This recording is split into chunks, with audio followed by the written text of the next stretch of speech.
தேமுதிக இந்த என்டிஏல இருந்துச்சு. அவங்க இப்போ தேமுதிக இன்னைக்கு டிஎம்கே கூட்டணியிலே போயிருச்சு. ஐயா ராமதாஸ் இன்னும் முடிவெடுக்காமல் இருக்காரு.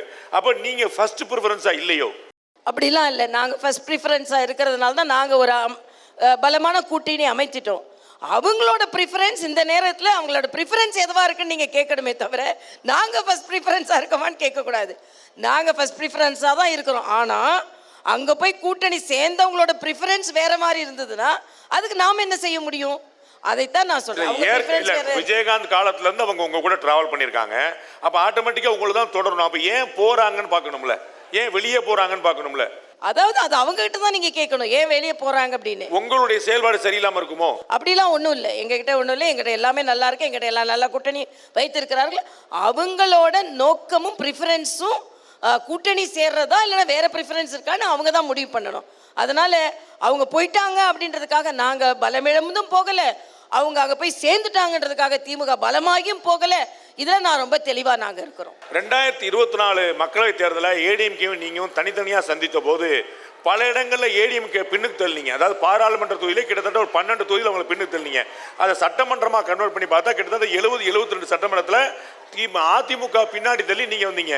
அவ்வளோ சீட்டு வாங்குவீங்களா உங்களுடைய கூட்டணிக்கு, உங்களுடைய கட்சிக்கு? ஒரு கூட்டணி என்று வரும்பொழுது அதில் அரித்மேட்டிக்கும் வேலை செய்யணும், கெமிஸ்ட்ரியும் வேலை செய்யணும். ரெண்டுமே வேலை செஞ்சிட்டு இருக்கு. எண்ணமும் வேலை செய்யணும், எண்ணிக்கையும் வேலை செய்யணும். எண்ணம் வேலை செய்து கொண்டு இருக்கிறது. எண்ணிக்கையை முடிவு செய்வது எங்களது கட்சி தலைவர்கள்.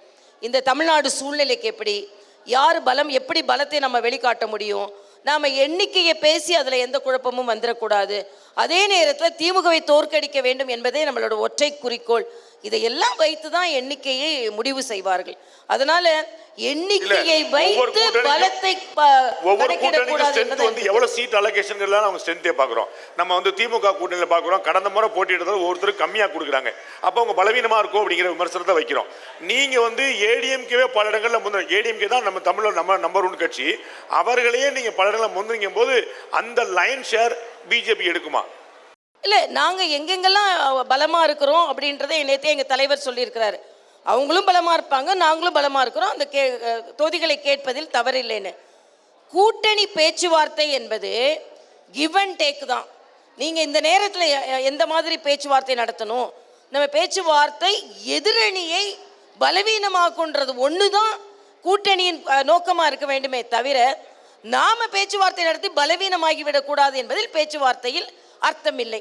அதனால ஒற்றை குறிக்கோள், திமுக தோற்கடிக்கப்பட வேண்டும். அதுக்கு பாஜக எத்தனை இடத்துல நிற்கிறது, அதிமுக எத்தனை இடத்துல நிற்கிறது, பாமக எத்தனை இடத்துல நிற்கிறது, தமாக எத்தனை இடத்துல நிற்கிறது முடிவு பண்ணிப்பாங்க. அதில் ஒன்றும் பிரச்சனை இல்லை. அதனால அதில் எந்த குழப்பமும் இல்லை. எதிரணி தான் இதில் ஏதாவது ஒரு குழப்பம் வந்துருமா, நாம் அதில் குளிர்காயலாமா நினைத்து கொண்டு இருக்கிறார். நாங்கள் ரொம்ப தெளிவாக அமைதியாக ஆரவாரம் இல்லாமல் பேச்சுவார்த்தை நடத்தி கொண்டு இருக்கிறோம். அதே மாதிரி வெற்றியும் பெறும்.